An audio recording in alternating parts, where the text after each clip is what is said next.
Šlapimtakio stentas. Gydytojas rekomendavo jums įvesti stentą tarp inksto ir šlapimo pūslės. Šis stentas vadinamas dvigubo J šlapimtakio stentu. Stentas leidžia šlapimui nutekėti iš inksto į šlapimo pūslę, laikinai sumažinant akmens sukeltą šlapimtakio užsikimšimą arba šlapimtakio užspaudimą iš išorės.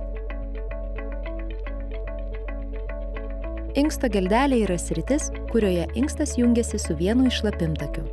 Šlapimas iš inksto šlapimtakiais teka į šlapimo pūslę. Ištuštinant šlapimo pūslę, iš šlapimo pūslės šlapimas pašalinamas iš organizmo.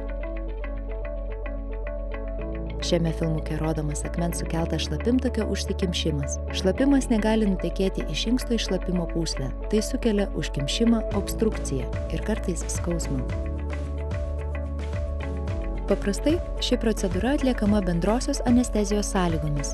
Vamzdelis su maža optinė kamera per šlaplę įvedamas į šlapimo pūslę. Apžiūrima šlapimo pūslė ir nustatoma šlapimtakio angos vieta.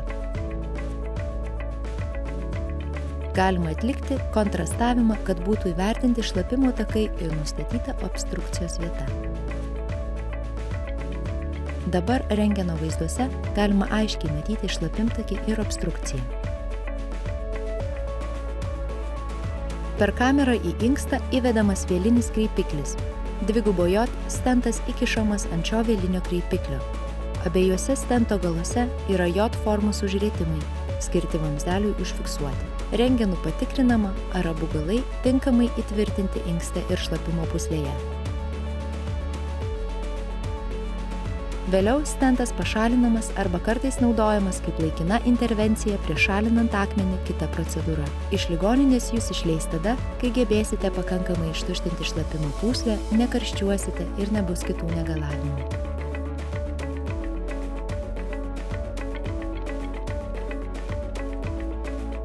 Šį filmuką pristato Europos urologų asociacija, finansuojama kompanijos Boston Scientific subsidijos mokymuisi lėšomis. Išversta globojant Lietuvos urologų draugijai. Šio vaizdo įrašo redakcinis turinys parengtas nepriklausomai nuo užsakovo. Interesų konflikto nėra. Šiame vaizdo įraše pateikiama informacija yra bendro pobūdžio, ji nėra skirta naudoti vietoj profesionalių medicinos rekomendacijų.